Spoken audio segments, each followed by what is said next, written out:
Movie ಸಖತ್ತಾಗಿತ್ತಲ್ವಾ? ಓ super ಅಂದ್ರೆ super. ನಿಂಗೆ climax ಸಖತ್ತಾಗಿತ್ತು.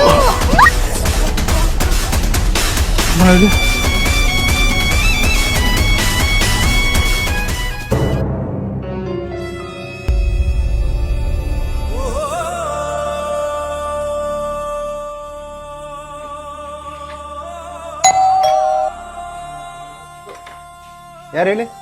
Sir ಅದು ಕಾರು ಹೊರಗಡೆ ನಿಲ್ಸಿದ್ರಲ್ಲ ನಿಮ್ದೇ ಅಲ್ವಾ ಸರ್ ಅದು? ಹೌದು, ಏನಕ್ಕೆ? ಸರ್ ಅದು ಮಿಸ್ ಆಗಿ ನಾವು ಗಾಡಿಯಲ್ಲಿ ಬರ್ತಾ ಇದ್ವಿ, ನಿಮ್ ಕಾರ್ಗೆ ಸ್ವಲ್ಪ ಟಚ್ ಆಗ್ಬಿಡ್ತು ಸರ್.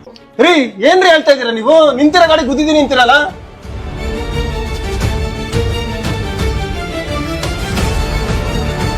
ಯೋ, ಮೊನ್ನೆ ತಾನೇ ತಂದಿರ ಹೊಸ ಕಾರ್ ಕಣಯ್ಯ, ಸ್ಕ್ರಾಚ್ ಮಾಡಿ ನಿಲ್ಸಿದ್ಯಲ್ಲ ಈ ತರ. ಸರ್ ಅದು ಮಿಸ್ ಆಗಿ. ಕಣ್ಣು ಎಲ್ಲಿಟ್ಕೊಂಡು ಓಡಿಸ್ತೀರಯ್ಯ ನೀವೆಲ್ಲ? ಅಂಕಲ್, ನಮ್ಮಪ್ಪ ನನ್ನ ಜೊತೆ ಮಾತಾಡ್ಕೊಂಡು ಗಾಡಿ ಓಡಿಸ್ತಾ ಇದ್ರು, ಮಿಸ್ ಆಗಿ ಗುದ್ಬಿಟ್ರು. ಅಲ್ಲ ಸರ್, ರೋಡಲ್ಲಿ ಯಾರು ಇಲ್ಲ, ಮನೇಲಿ CC ಕ್ಯಾಮ್ರಾ ಹಾಕ್ಸಿಲ್ಲ ನಾವು. ನೀವು ಗಾಡಿ ಟಚ್ ಮಾಡಿದ್ದೀರಾ, ಟಚ್ ಮಾಡ್ಕೊಂಡು ಹಂಗೆ ಹೋಗ್ಬೋದಾಗಿತ್ತು. ಆದ್ರೂ ನಮ್ಮ ಮನೆಗೆ ಬಂದು ಯಾಕೆ ಸರ್ ಇನ್ಫಾರ್ಮ್ ಮಾಡಿದ್ರಿ ನೀವು? ನೀವು ಹೇಳಿ ಸರಿ ಸರ್, ಇಲ್ಲಿ CCTV ಏನಿಲ್ಲ, ಆದರೆ ಮನಸಾಕ್ಷಿ ಅನ್ನೋದು ಇದೆ ಅಲ್ವಾ ಸರ್. ಜೊತೆಯಲ್ಲಿ ನನ್ನ ಮಗಳು ಕೂಡ ಇದ್ದಾಳೆ.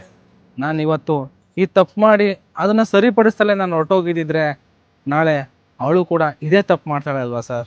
ನಮ್ಮ ಮಕ್ಕಳು ಮುಂದೆ ಇದೇ ರೀತಿ ಸಿಚುವೇಶನ್ ಫೇಸ್ ಮಾಡಿದ್ರೆ ಅದನ್ನು ಹೇಗೆ ಸರಿ ಮಾಡ್ಕೊಂಡು ಹೋಗ್ಬೇಕು